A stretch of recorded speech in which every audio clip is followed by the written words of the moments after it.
There are 5 ways to deny scientific evidence: fake experts, logical fallacies, impossible expectations, cherry picking, and conspiracy theories. In this video, I'm going to focus on conspiracy theories. In particular, we're going to delve into the 7 traits of conspiratorial thinking. Knowing these helps you spot the red flags of a baseless conspiracy theory. I'm also going to delve into conspiracy theories about climate change and how they emerged from the dark corners of the internet to briefly go mainstream during the Climategate incident in 2009. So why are conspiracy theories such an integral part of science denial? People who deny a scientific consensus rely on conspiracy theories to explain why the global community of scientists disagrees with them. So Obama's talking about all of this with the global warming and that, and a lot of it's a hoax. It's a hoax. I mean, it's a money-making industry, okay? It's a hoax, a lot of it. Typically, conspiracy theories lurk in the dark corners of the web.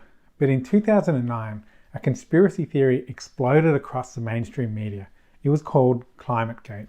Just as the world seems finally poised to do something about global warming, an inconvenient scandal. Emails reveal a plot among the world's top climate scientists. Now we find out that this institute, in fact, was hiding from the people of Great Britain and the world that, in fact, climate change is a hoax, something I've been saying for a long time. Junk science, and it is a part of a massive international scientific fraud. Climategate, they're calling it, a new scandal over global warming, and it's burning up the internet. Have the books been cooked on climate change? But among some of the emails that were hacked and posted, some of them don't necessarily support the consensus view that global warming is real. It happened in the weeks leading up to the International Climate Summit in Copenhagen. A server from the Climate Research Unit at the University of Anglia was hacked, and years of emails were published online. Climate deniers picked through the emails to find any phrases they could take out of context to cast doubt on climate science, a technique known as quote mining. They thought they'd found the smoking gun proving their conspiracy theories were true. In 2003, I said, blaming global warming on CO2 and other man-made gases is the greatest hoax ever perpetrated on the American people. I was right.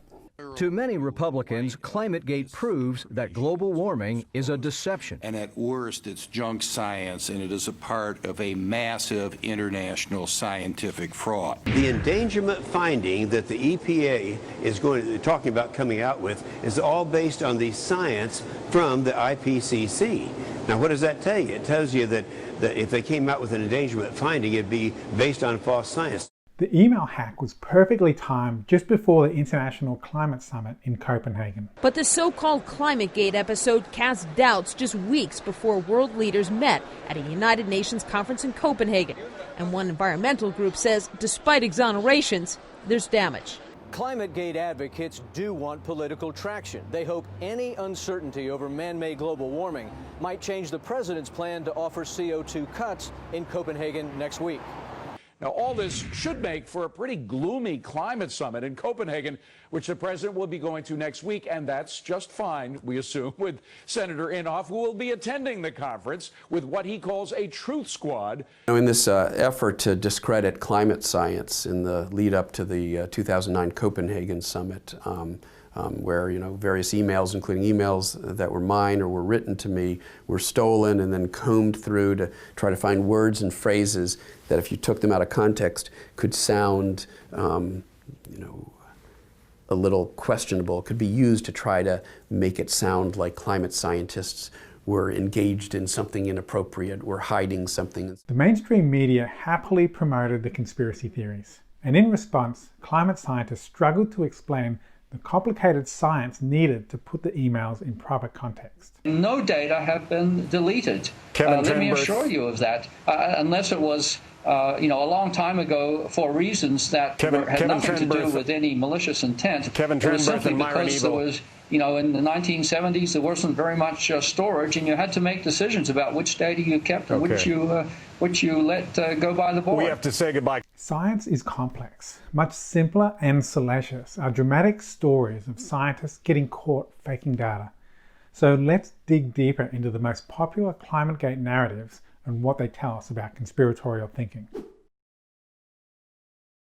The clearest example of misleading quote mining in Climategate involved the phrases Mike's trick and hide the decline.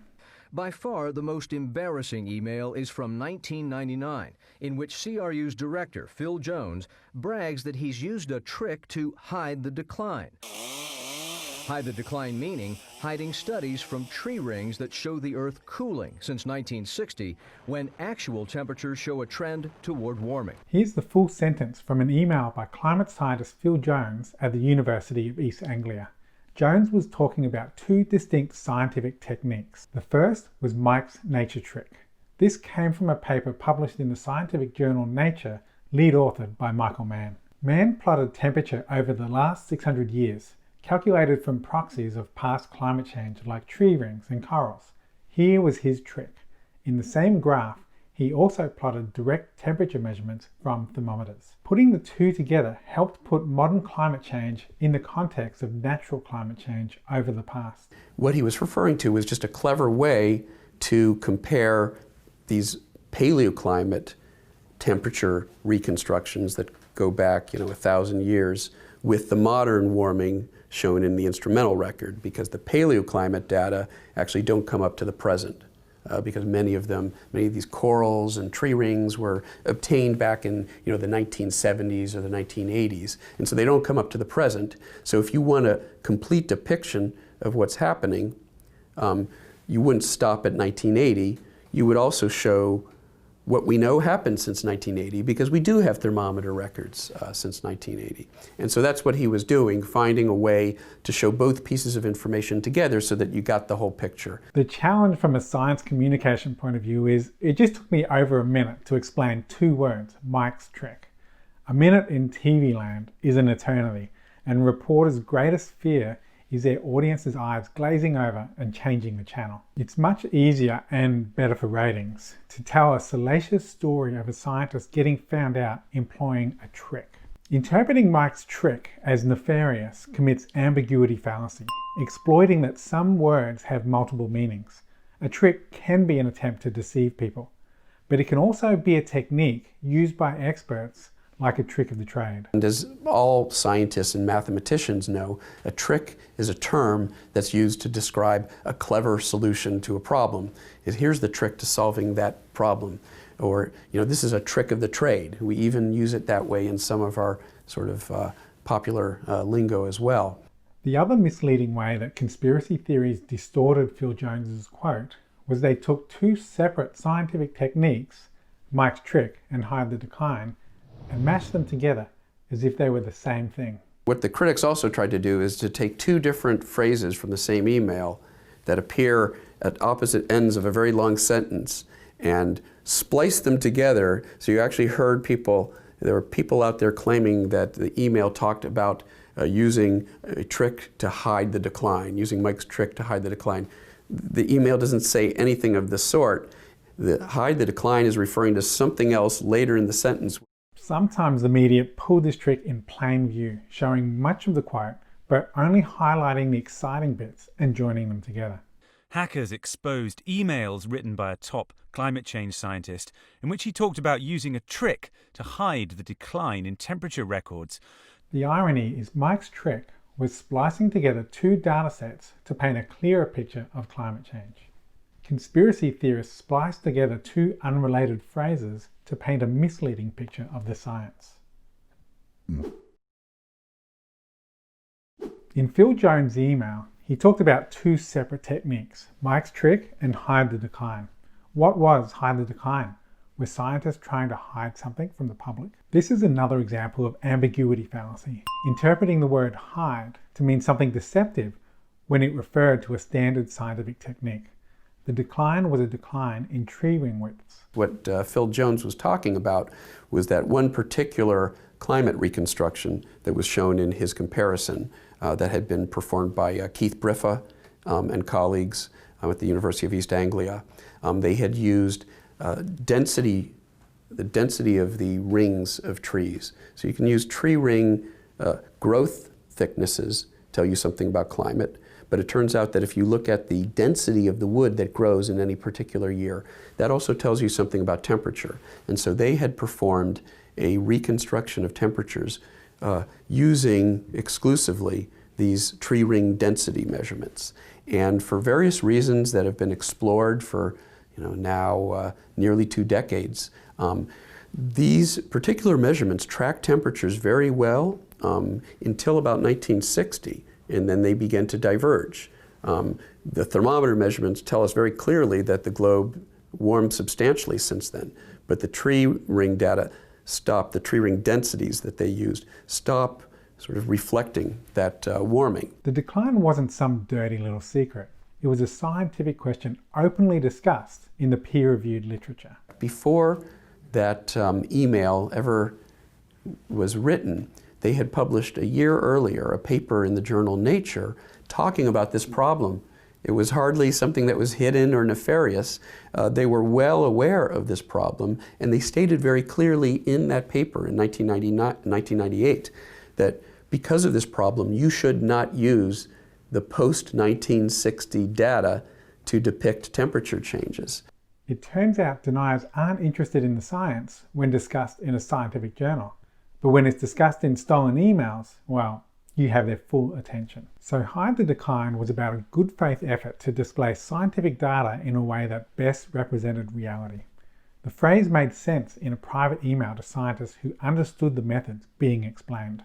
But the email was worded in a way that confused the general public when taken out of context. And so what Phil Jones was talking about in that email was he was hiding, all he meant was not misleading the readers of this report by showing them this very misleading post-1960 tree ring density data, because they wrongly convey what was actually happening with temperatures. And we have thermometer measurements that tell us what actually happened with temperatures. So he was literally saying, for this simple graphic that's supposed to convey to this lay audience what we know about temperatures over the past 1,000 years, let's not show this bad data that will confuse them and mislead them. But somehow that was parlayed once again into something nefarious, something inappropriate by some very cynical bad faith actors who were using this misdirection and confusion really as a distraction to make sure that there were no meaningful negotiations in dealing with climate change at the upcoming Copenhagen summit in 2009. Communicating complex science is challenging. Hide the Decline was about how to handle scientific data showing a decline in tree ring density in some high latitude locations. But by the time cable TV hosts and climate deniers got hold of it, it had devolved into something completely different. Isn't there another email where they're talking about a trick, and someone is boasting of using a statistical trick to make the warming look steeper in recent years? So the conspiracy theory about Mike's trick to hide the decline used quote mining and the ambiguity fallacy to distort the science and reduce public trust in climate scientists. As for what actually caused the decline in tree ring density,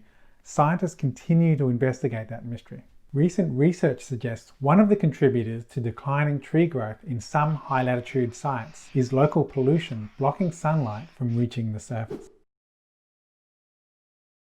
The second most common narrative coming out of the stolen Climategate emails was a quote from climate scientist Kevin Trenberth. And the fact that global temperatures have gone down in some years was in other emails, with one scientist lamenting, "We can't account for the lack of warming at the moment, and it is a travesty that we can't." These are emails from within the climate change community, and I want to just quote one of them. Here it is. I'm going to put it up on the screen. This email says, "We can't account for the lack of warming at the moment, and it is a travesty that we can't." That implies that the evidence for global warming is rather weak, or that some evidence is being suppressed therein. What do you say? What's going on with that quote is Kevin Trenberth from the National Center for Atmospheric Research is saying that our computer models did not anticipate the fact that it hasn't warmed for the last 10 years or so. In this email, Trenberth was talking about a paper he had published about our ability to track energy as it flowed through the climate system. So when you have increases in greenhouse gases, carbon dioxide in the atmosphere, it traps more energy in the system. And so this is one of the symptoms that you expect. But we have measurements from satellites at the top of the atmosphere that are supposedly measuring these things. And then the question is, where does this energy imbalance go? Where does the actual energy go? Most of it goes into the ocean. And so the ocean heat content increases. That expands the ocean, so sea level goes up. Some of it goes into melting Arctic sea ice. Some of it goes into warming the land, warming the atmosphere, and this is where some of the effects on the weather occur. And so one can, in principle, try to track all of these pieces, put all of these pieces together, see how much energy, extra energy there is in the system, and trying to make it add up to the values that we think we're measuring at the top of the atmosphere. And at the time, we were quite frustrated because they weren't matching up especially well. And so that's what that quote was actually about, the lack of an adequate observing system in a number of ways, especially the ocean observing system, but also the top of the atmosphere measurements that were being made and the discrepancies, the apparent discrepancies between those, so that we couldn't track what I called the global warming, which was the actual energy imbalance at the time. Conspiracy theorists interpreted this as scientists privately admitting warming wasn't happening. In private, to all his colleagues who call themselves the climate community, he says, it's a travesty. If you interview him in public, he's not going to say that. But Trenberth had discussed this in public. This was science openly discussed in scientific journals. It wasn't about whether global warming was happening. It was about our ability to track global warming as the energy built up in our climate system. As usual, deniers weren't interested in climate science until they saw it discussed in a stolen email. Several years after Climategate, scientists closed the gaps in our climate's energy flows. Trenberth's Travesty had been shut. In 2013, we published a new reconstruction of the ocean heat content over time. Prior to that, I don't think the ocean heat content estimates were as good. And so this helps to uncover and find some of this missing heat that we couldn't find earlier. So that's one of the things. And what we found was that some of the heat in recent years is going deeper into the ocean. So the Climategate scandals like Hide the Decline and Trenberth's Travesty turned out to be scientists doing standard science. This becomes clear when you put these isolated quotes in proper context. 9 separate investigations by universities and governments in both the US and UK cleared scientists of any wrongdoing, confirming there wasn't a conspiracy to deceive the public about climate change. Now Professor Jones has been cleared of any wrongdoing by MPs. The Commons Science and Technology Committee said the professor had simply used colloquialisms. There was no dishonesty, bad science, or attempt to mislead. An independent review has concluded there was no evidence to question the rigor and honesty of the climate scientist in those hacked emails. Conspiracy theorists responded to the conclusion that there wasn't a conspiracy in the most predictable way, with more conspiracy theories. They expanded their conspiracy theory to include the investigators. Each investigation was assumed to be a whitewash by corrupt investigators trying to hide the conspiracy. Conspiracy theorists are immune to evidence. Any information disproving the conspiracy is interpreted as coming from the conspiracy. Immunity to evidence is one of the 7 traits of conspiratorial thinking. I'll come back to these shortly. For a short time, Climategate got a lot of attention, but people got bored with it pretty quick. Public interest in climate conspiracy theories disappeared within a few months. The other side's going to say this story is going to go away. No, it's not. There is so much in here. It's like Watergate. Things are going to come up and up and up and up for the next year. I think that the memorandum or whatever it was that they found a few months ago was devastating by the leaders of the movement of global warming. I think that was devastating because that basically said, you people are a bunch of jerks to follow us, and we're just kidding. And I really think that was the beginning. But while media and public attention faded fast, climate denier blogs wouldn't let go of their conspiracy theories. Blog posts about Climategate only increased in the years after Climategate. Climate deniers' preoccupation with conspiracy theories led to research interest in conspiratorial thinking about climate change. Stefan Lewandowski published research finding people who denied the reality of climate change were more likely to believe unrelated conspiracy theories like the moon landing was a hoax. Conspiracy theories responded to the evidence they were conspiracy theorists just as you'd expect, with more conspiracy theories. They accused the researchers of colluding with participants to make climate deniers look bad. The conspiracy theories got bigger and bigger. They started including me in the conspiracy. Apparently, I was part of the scheme to fake the data. The University of Western Australia was in on the plot. It expanded to include the Australian government. As Lewandowski had just published research showing the conspiratorial tendencies of climate deniers, I was surprised he didn't anticipate all the theories in response to his research. You published a study linking conspiratorial thinking with climate science denial. Yes. Now, the response from conspiracy theorists was to argue that they weren't conspiracy theorists by proposing a whole bunch of conspiracy theories. Yes. Did you anticipate this response? And if not, why not? No, I didn't anticipate it. Actually, I didn't. And if not, why not? Results? Well, it's a very good point. I think I was at the time still slightly uninformed about the full spectrum of human nature. I think I learned more about human nature after I published that paper than I did in 50 years or so prior to that. So no, I didn't anticipate that. And in many ways, I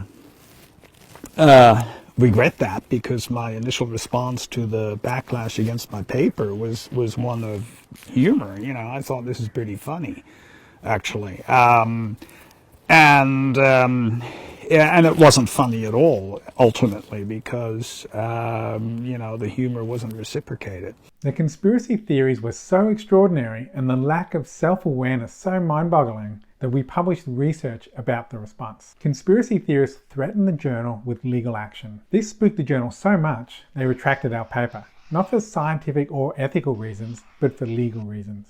Understanding this strategy of intimidating academic institutions is important, particularly for the scientific community. Climate denial is usually visible in the media, on the internet, even on billboards. But there are denialist strategies the public don't see.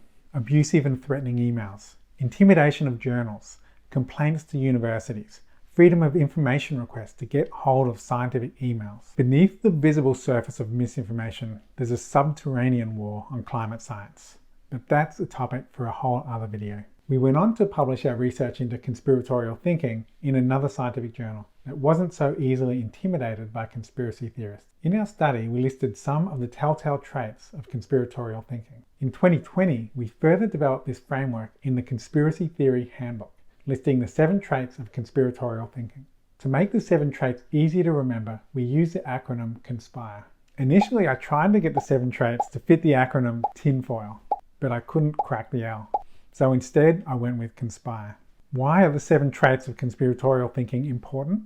Because real conspiracies do exist. Volkswagen conspired to deceive people about how much pollution their cars emitted. Tobacco companies were convicted of criminal conspiracy to deceive the public about the addictiveness of smoking. So how do you tell the difference between real conspiracies and a baseless conspiracy theory? Real conspiracies are uncovered through conventional thinking, healthy skepticism, openness to evidence, and striving for coherence. In contrast, conspiracy theorists show overriding suspicion. They're immune to evidence, and they contradict themselves. Knowing the traits of conspiratorial thinking helps you tell the difference between a real conspiracy and a baseless conspiracy theory. So let's look at each of the 7 traits in more detail. Conspiracy theorists are so committed to rejecting the official account, it doesn't matter if their beliefs are contradictory. This is especially the case with climate denial, which is full of contradictions. They'll argue temperature data has been faked by scientists, then use the same data to argue temperatures are cooling. I explored the incoherence of climate denial in a paper with Stefan Lewandowski and Elizabeth Lloyd. Climate deniers have no interest in building a coherent explanation of the world. They just oppose climate science. They're perfectly happy to embrace arguments that contradict each other so long as each opposes the mainstream findings of climate science.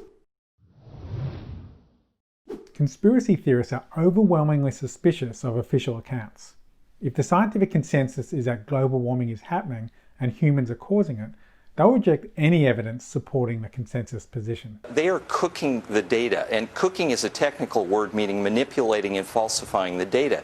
When conspiracy theorists start believing the scientific data is being faked, that takes them down the rabbit hole of believing that any scientific organisation supporting the consensus must be in on the conspiracy. Data has been corrupted, and we know that the 1930s were warmer than today. Yeah. Corrupted? What do you mean corrupted? Been manipulated. By who? By NASA. NASA? Now NASA? Yes. The people that landed men on the moon? I should just ask, actually, you believe we landed men on the moon? When there's a scientific consensus based on a consilience of evidence, when a global scientific community is convinced by multiple lines of empirical evidence, rejecting the scientific consensus means assuming the global community of scientists are all colluding to fake the data. I couldn't help hear you arguing that you might think that climate change is a hoax. How could you have possibly heard that? If you believe that climate change is a hoax, then you also need to believe that the world's climate scientists are engaged in some sort of global conspiracy to defraud us all. Well now, I didn't say that. You didn't have to. In order to believe one, you need to believe the other in order to maintain coherence. It's just a matter of logic. In a conspiracy theory, the conspirators are assumed to have nefarious motives. There really isn't any conspiracy where the motive isn't nefarious, except maybe plotting a surprise birthday party. Conspiracy theorists suspect a variety of bad motives from climate scientists. One is political bias. What about the scientists who say it's worse than ever? You'd have to show me the scientists because they have a very big political agenda. The irony in accusing climate scientists of political bias is the biggest driver of climate denial is political ideology. One study found whether conservatives accepted climate science information depended on the solution proposed to deal with climate change. If the solution was government regulation, they rejected the science. Political belief in small government drives climate denial. When you hear someone accuse climate scientists of political bias, scratch under the surface and you'll invariably find conservative ideology. Bias attacks are a classic case of projection. I know you are, but what am I? I know you are, but what am I? I know you are, but what am I? I know you are, but what am I? Infinity. Another example of nefarious intent is the accusation that climate scientists are in it for the money. But remember, the researchers have an incentive to say, this is a crisis, and if we do this, it'll make it better, because then they get money. If they say, we don't know, or it might not make a difference, they don't get money. Scientists behave as a herd, especially when you throw millions and millions and billions of dollars of taxpayer money on them to come up with an answer. So everybody is going to act the same. There are a variety of ways to respond to this accusation, but let me give you an effective example. One way I teach critical thinking is through role-playing exercises, usually with me playing a climate denier and a climate professor playing, well, themselves. Here is a role-playing exercise with me and climate scientist Natalie Bells, where I use the in it for the money accusation. You make money for being a scientist, for being a climate scientist, so it's in your financial interest to promote the climate scam. No, not really actually. So I would become famous overnight if I were to publish an article showing that climate change wasn't real.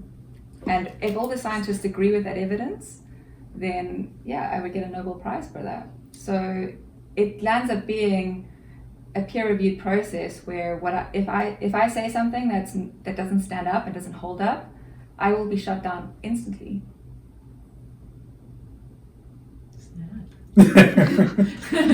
1 point, Natalie.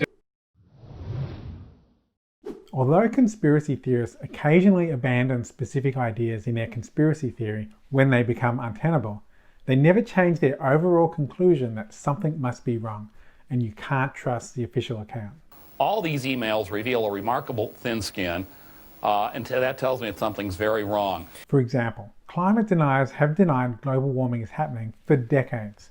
But when confronted with undeniable evidence for warming, steady sea level rise, they shift the goalposts and argue sea level rise isn't accelerating. Sea level rise has been consistently linear at nearly all stations for which more than 70 years of data are available. As greenhouse gas concentrations have increased about 45% from before the industrial age, the lack of a significant change in the rate of increase implies that sea levels are not significantly affected by changes in carbon dioxide. Their conclusion is still the same. You can't trust climate scientists and the scientific consensus.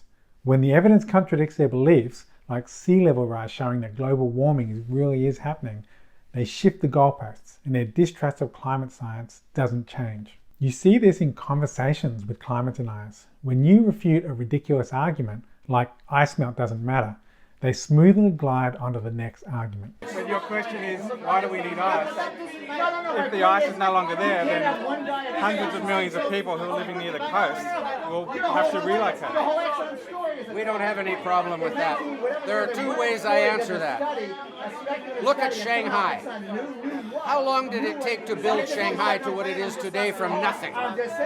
We can build infrastructure very quickly. And in the final analysis, if you want to maintain your infrastructure, if the sea rises, hire the Dutch. When I play a climate denier in role-playing exercises, I have to confess I find moving goalposts is an effective way to sidestep an argument that is hard to respond to. Scientists have put numbers on the various factors contributing to the climate and how it's changing. And when we look at things like the sun, we can see that the variability in which it can induce over the timescales, the last 100 years, it's actually a relatively small factor compared to other things like the carbon dioxide that we've emitted and how that's trapping the energy from the sun. But the numbers that the scientists have created were just faked because they're just doing it for the money. My God. Conspiracy theorists think of themselves as the victims of organized persecution. The real problem here is the emails showing these guys trying to intimidate the editors of the major scientific journals and succeeding.